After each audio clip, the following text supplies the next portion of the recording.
My beautiful black skin, where do I begin?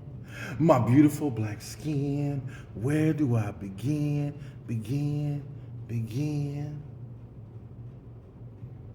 I got a story for you. This story begins of how I became influence the masses. Starts off a little bit in early 2000. A lot of people don't know I was part of a rap group. I was a part of a MC. Well, I was an MC part of a group called the Go Getters. Me and my man Leon, aka Coveted. What kind of name is that? But everybody picks their own MC name. But like I said, we had an MC group. We had a group called the Go Getters, man, and we decided to go on and form it. Well, I was doing my own solo thing. My MC name was Automatic. So I was doing my own solo thing in the mall. Out in Sacramento, out at Arm Fair Mall. I was doing my thing, man, in the parking lot and whatnot. And then eventually, I would like go inside. I would like go inside the mall. I would like go inside and talk to people inside the mall. And this one day, man, I happened to be in the food court, and I ran across Leon, and he was like, "Hey, man, I make beats," and I was like, "Okay," and I rap. And then, next thing I know, he had his boy with him, Jay Malik. Shouts out to Jay Malik. That's my dog right there. He had Jay Malik with him. And, Jay Malik was kind of like, hating on me, man.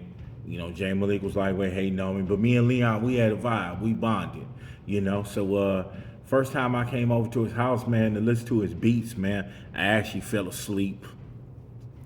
Go figure. And I actually fell asleep. So I woke up, man. He was like, "How did you like the beats, man? What you think?" I was like, "I don't know. I was asleep." So, make a long story short, man, we ended up hooking up. He decided to jump on with me and start pushing these CDs. Like I said, I started out first, it was my CD. I had my 5 songs on there that I had previously pre-recorded. So that's what I was in the streets pushing. That's what I was on the block pushing.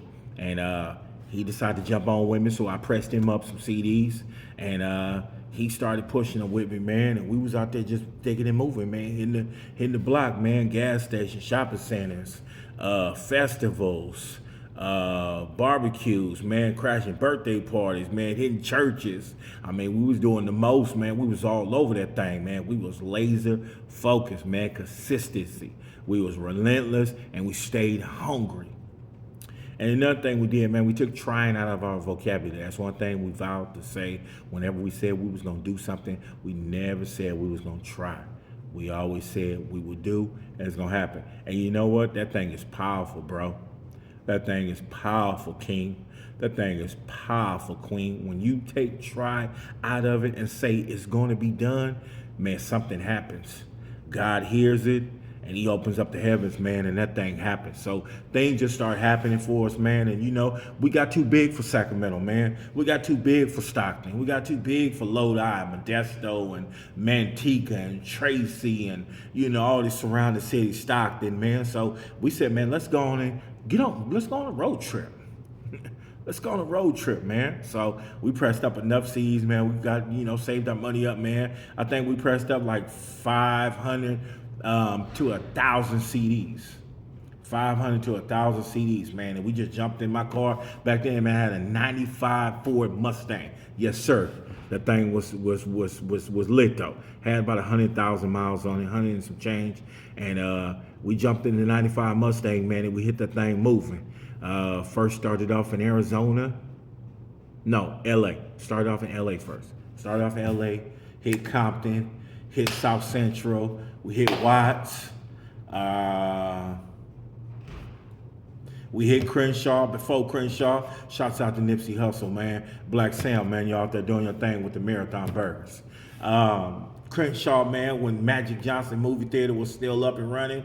And we were just out there doing our thing, man. We was out there doing our thing, pushing CDs, selling CDs, using the CDs to pay for gas, using CDs to eat, using the CDs to pay for a motel, and pretty much get us to the next city. So, we hit on Arizona, hit up Temple, Phoenix, Scottsdale, Albuquerque, New Mexico, then dipped through Texas and Louisiana, Arkansas, hit the ATL. We hit the shot. We was on the shot, man. Oklahoma City. Then hit Minnesota, Tennessee. Made it all the way, long story short, man, made it all the way to Philadelphia. Made it all the way to Philadelphia, Pennsylvania, man. I actually found that I got family in Philadelphia. I ain't never met them, but I got family out there in Philadelphia, man. And so we decided, man, to come on back to the ATL, man, because the ATL showed so much love, and we were just out there doing it, doing our thing, man, and sticking and moving. They were just loving us out there. They were loving to go get us. That was the name of the group. My bad. I forgot to mention that in the beginning of the video. The name of the group was the Go Getters. Yeah, we was called the Go Getters. So they were loving the Go Getters out there, man, and we was just out there we just finished up the road trip. We just finished up the road trip out there, man. But God has a divine appointment. God has a plan of action above your plan of action of what you got going on. So he was like, it's over. We thought the cycle was going to continue. We thought the marathon was going to continue. But God was like, it's over. Game over. Y'all are done. So we ended up going flat, broken ATL. Only had enough for the flight to get back. I ain't talked to my family. My wife and my kids are getting ready to walk out on me. I ain't spending no time. Like I told you, I stayed hungry. Remember I told you earlier in the video, it's consistency. Remember I told you it was all or nothing. It was 24/7 grind. Trapping. I was CD trapping before they were trapping. Anyway, I get back, man. I gotta, beg for my wife to don't leave me. My kids was upset with me. And me and Leon, we fell out. He actually left and went back to Atlanta, went back to California before I did.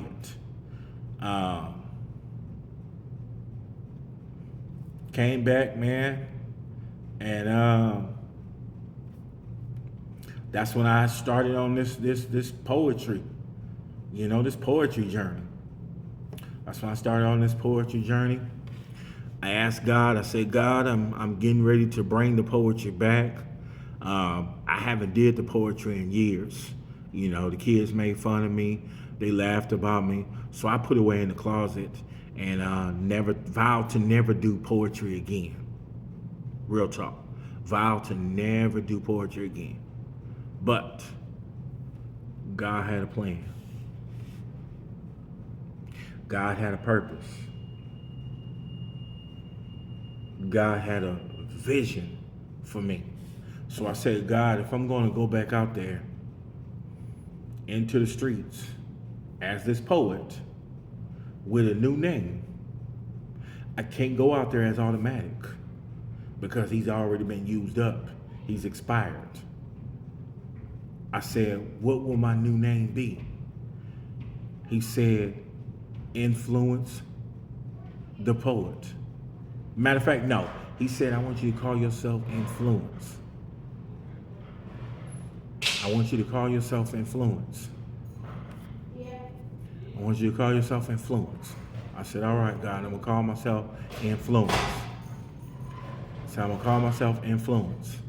So I went out there with my first CD, my first poetry CD, and they asked me what was my name, and I told them Influence. And he said, man, I like that. So it went from Influence to Influence the Poet, then it went to Minister Influence. Now it's stuck at Influence the Masses. And I think that's where God wanted to be. I think that's where that's where God wanted to stay. And this poetry journey has been a beautiful thing. It's been changing lives. It's been, making people cry. It's been, just telling people story that I never knew, never met. The poetry that I've been speaking and writing has been, it's been people's lives. The poetry has been people's lives. What they dealing, what they going through. So it's been a beautiful journey, man. And just, to write this book that I have, the transition, which in details talks about the transition of my life to where I used to be to where I am now. I was facing 7 years in prison. I was facing 7 years in prison, product of my environment, gang banging, raised with a single mom, didn't meet my father till I was 25. Didn't meet my father till I was 25. And I was actually having my first son. When I met my dad, I was actually having my first son. So that was kind of crazy, And he just told me how disappointed he was of me. He told me how disappointed he was of me, that I had been to jail, and how I had messed up my record, and how I haven't secured a career yet, and this and that. So I was like, blah blah blah blah blah blah blah blah blah. Listen to him, and out of respect, I let him get everything out. And as soon as I met him, as soon as he reintroduced himself to me, he was back out of my life. So I was back on my own again, just having to fend for myself and learn how to be a father. I thought me and my father was gonna start out and become friends, and then eventually, become father and son. But it didn't work out like that. It really didn't work out like that. So back to the story about the transition. I got sidetracked a little bit. Back to the story. I'm facing 7 years in prison. I'm stealing cars. I'm gang banging. I'm womanizing. I'm hanging out. I'm not listening to nothing my mom saying, what she talking about. Nothing, no wisdom that anybody's giving me. I'm not listening to none of it. It's going straight out the window. I'm doing what I want to do, when I want to do, at all times. So this last time I ended up getting caught stealing cars, and I'm facing, like I said, 7 years in prison. I'm only like $150, $175. And my grandma always told me, if you don't know what to do, call on the name of Jesus. So that's what I did. So me and, Yeshua, we had a conversation in the cell, and I told him, God, I'm in a sticky situation. I am waist deep in a situation, and I don't know what I'm gonna do. But I said, I need your help. I said, I need your help dearly. I said, can you get me out of it? I said, I made a plea bargain with him, y'all. I made a plea bargain with Jesus. They say you can't, but I went on and gave it a shot. I gave it a shot. So I told him, Yeshua, if you're going to get me out of this sticky situation, I will serve you, accept you into my heart first and foremost, and I will serve you for the rest of my life. So next thing I know, drum roll, morning comes after that prayer. I come into the courthouse. I got my shackles on. I'm walking. Shackles on my arm, my hand, my wrist, and my feet. I got 2 guards on both sides of me. And before I get into the courtroom, the judge says, today is your lucky day. So I look behind me, because I'm thinking there's another inmate behind me. But there ain't no other inmate behind. It's just me. That was God. That was 1. So 2, I get into the courtroom. She says, you know what? You don't look like you belong here. I shook my head and said, yes, Your Honor. She said, you look like a product of the environment. You look like you just caught up in a bad situation. You look like you got your whole life ahead of you. You're positive, and you got things that you got dreams and aspirations that you want to do. I said, yes, Your Honor. She said, you know what? This is what I'm going to do for you. I'm going to grant you 8 months time served that you already served. Put you on 5 years probation and get the hell out of my courthouse. I was back out, y'all. I was back on the block. I was back, cuz. I was back with the homies. These are the homies that didn't write me for them 8 months. These are the homies that didn't accept my collect calls for them 8 months. These are the homies that didn't visit me for them 8 months. But they was back on the block waiting for me when I got out, though. They had the drink. They had the dro. They had the girls. And they was like, what's cracking? And I had to look up to them with confidence and conviction and with the Holy Spirit. and tell them, as a man of God, as a new believer, as somebody's been washed and changed by the blood of Yeshua, and I can't never go back. I told them I can't do it. They said, what, cuz? What? I said, I can't do it, man. I'm doing the Jesus thing. And you know what happened next. You already know what happened next. They scatter like roaches. But you know what? That was the most beautiful thing that could happen. Because when they scattered like roaches, I was able to find me. I was able to find my purpose. I was able to find my calling. I was able to find who I really am. Because with them, I was just blending in. I was just another number. That's it. I was just another number. I was just another statistic. You know? It's sometimes that I would go to sleep, man, thinking that I wouldn't even make it to 21. Here I am now, 50 years young. Aging like fine wine, huh? I ain't claiming old. I ain't wearing no trousers. I ain't wearing no orthopedic shoes. Man. What'd they say? I'm swagging on a trillion. But anyway, you know, you got to little humor in with this, man. Can't be all serious. Can't be like an interview. We just conversating. We just fellowshipping right here. You already know. We fellowshipping already. But anyway, so had to find me, which I did. End up finding motivation. My boy, Howard Stroman, man. Shouts out to Howard Stroman. In my 30s, man, sent me some motivation by the GOAT. I said the GOAT, Les Brown, man. You gotta be hungry, that Les Brown. You gotta be hungry. You gotta be relentless. You gotta be all in, that Les Brown. And when he sent me that, y'all, it just opened up my mind, man. It gave me a whole new outlook on everything. And that's when I had to get rid of the old man. I threw him in the bottom of the Pacific Ocean with about 8 chains on him, and nobody can bring him back unless you're Jacques Cousteau. That's the only way you're gonna bring him back. And I was a new man. I was focused. I was on my business, man. And I've been doing it ever since. You know, just on this new path, new life, new vision. Looking for my eagle eyes. Looking for my lion eyes. Listening for my eagle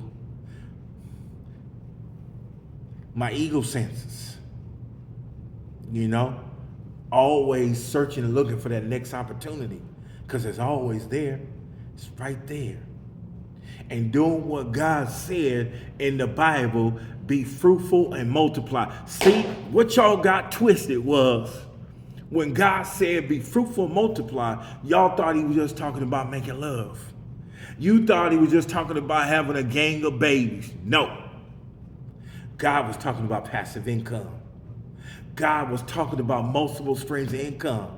God was talking about leaving a legacy 2,000 years ago. He was talking about having the children, training them up, teaching them, raising them, showing them the trade, showing them about credit, showing them about stocks, bonds, CDs, showing them about life insurance and how to get the cash policy out before you're dead, showing them how to run multiple businesses. God was talking about be fruitful and multiply, passive income, multiple streams 2,000 years ago, but y'all just got caught up on the sex.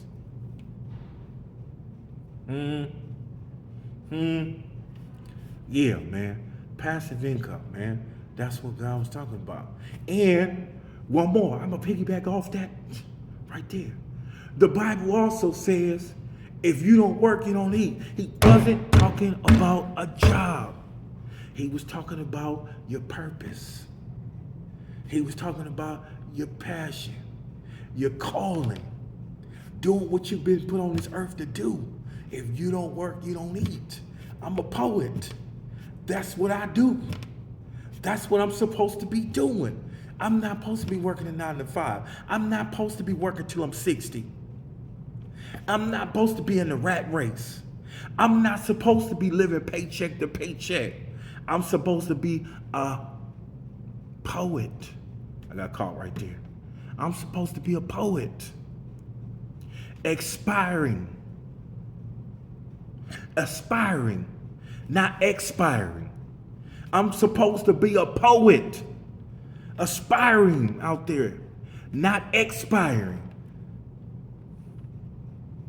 not making somebody else rich.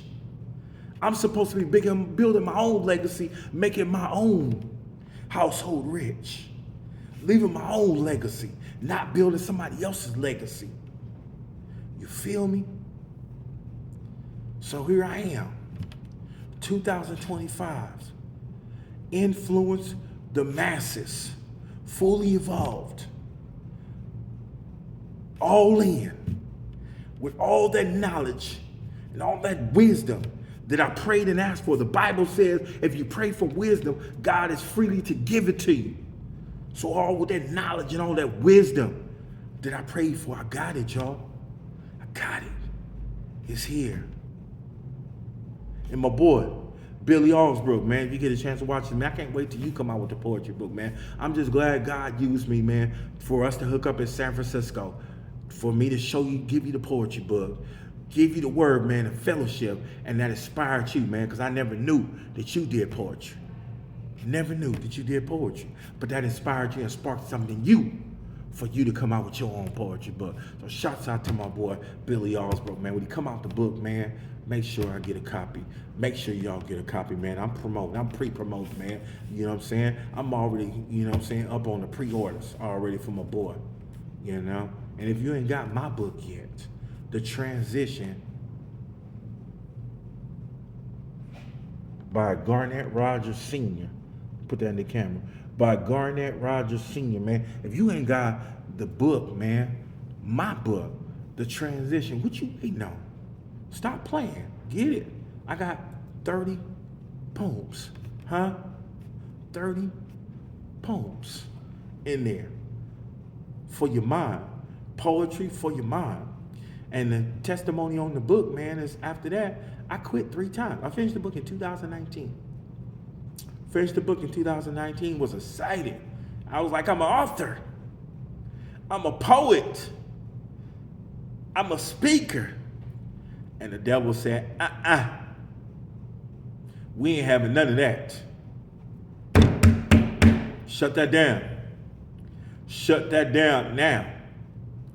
So, there's a famous quote, kings and queens, that says it doesn't matter what the world says about you. What matters is what you say about yourself in the mirror.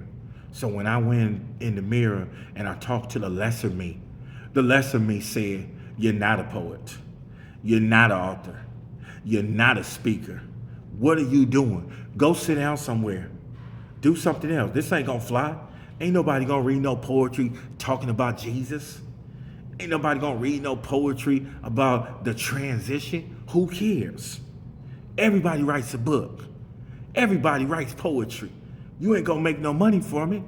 And then I start reading the articles, y'all. I start reading the blogs about how they said poets don't make really that much money, so you might as well go get a job. You might as well have a backup.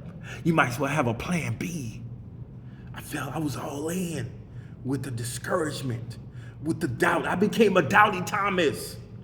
I became a doubting Thomas, y'all, after I finished the book. But if anybody's seen the movie The Lion King, they know what happened to Simba when he came back and he recognized who he was. I was off in a far, far land, eating caterpillars, eating snails, and singing lullabies. And somebody from the pride came to me and said, what are you doing? You have a poetry book out that needs to save souls. that needs to bring people back to Christ, that needs to introduce him to them. There's a lot of people out there asking themselves, is Jesus real? And if they could just get this poetry book in their hand, it will show them that he is real. It will show them that he does exist. Somebody can be gone from the church or banned from the church because of church hurt, because of molestation, because of something that happened, because of something that the pastor said to him. Never touch the church again. And this poetry book can be the only thing that's in their arm's reach. They could be on the verge of getting ready to jump out the window, getting ready to take the whole 15, 20 pills. And this poetry book, this is what God is telling me. And this poetry book can be the only thing that's within arm reach that they can grab and read one of these poems to let them know that they have a purpose. Let them know that they have a calling. Let them know that they are chose. Let them know that they are the one. Let them know they were chose out of a billion sperm to be here, and they're here for a reason, not by accident. And they, yes, they are amazing on purpose. So I just, now in my life, I just love what I do, man. I just love what I do every day. Just being me, man. Influencing the masses, inspiring people, getting people excited about life, giving encouraging words, sending a motivational text, sending some encouragement, man, even when I don't feel like it. That's a true champion. Let's get into that. That is a true champion. Somebody that does the work to inspire the masses, to inspire everybody else, even when they don't feel like it. Even some days when I don't feel like it. They talking about cutting my phone off. They talking about being late on my paycheck. They talking about cutting the lights off. Family members sick. Not getting along with family members. Wife might be tripping. Kids acting up. But I still do the work of the Father. The Bible says, blessed are those who preach the good news, who go out there and preach the good news. So even when I don't have a cheerleader sometimes, kings and queens, even when I don't feel like it, I still press on towards the mark like Paul said. I'm still pressing towards the mark. Still pressing towards the mark. Still pressing towards the mark. Because that's what it is. That is what it is. Pressing towards the mark. Running this race. Doing what I do. And I just thank y'all, and I appreciate y'all for taking the time just to listen to my story, and allow me to share my transition with you of, where it began, where I'm going, and where did I end up. I ended up on the beautiful side. I ended up on the other side because fear is faith contaminated. Let me say that one more time. Fear is faith contaminated. Some of y'all just got to get past the fear. Some of y'all just got to grow wings, let them wings come out like the new Captain America and just fly and just go. You ain't got nothing holding you back. You ain't got nothing stopping you. Why live life with what if? That's what I told myself. That's basically what I told myself. Why live life what if? I don't want to. I don't want to live life if woulda, shoulda, coulda. I want to say I did it. Lived it, seen it. Believe me, I did it. Did some dirt or regret. God is my witness. Now I'm back on a different path to handle my business. Name altered and lifted. My game is different. You know? I'm back with some poetry. I hope you can feel my blessing. Came so far in my life, now I'm giving the youth my lesson. I tell them back in the days how the devil brought fornication and overnight riches. I will be at the club the night before, shaking it up, and then with glasses on in the back of the church, I be in the back, off the word, praising it up. But I had to realize, yes, I had to realize, we don't know what day he will come. So how can you say you love Jesus, but you hate your brother and sister? That's real talk, man. I had to get it. I had to learn it. If you say you don't love him, you gotta love thy neighbor. You gotta love your brother and sister. Even though you love them from a distance, you still gotta love them. Still gotta forgive them. You know? It is what it is. So, with that being said, I appreciate you. I thank you. And if I inspired somebody on here, if I motivated somebody, just pass it on to somebody else. Give it to somebody else. Don't keep it for yourself. Pass that thing on like Ryu. Book it. Give it to somebody else. You know what I'm saying? Go and get that thing to somebody else so they can get motivated, so they can get inspired and live the best them and be the best them. You know? And with that being said, you know how I do it. Influence the masses. Keep it cordial.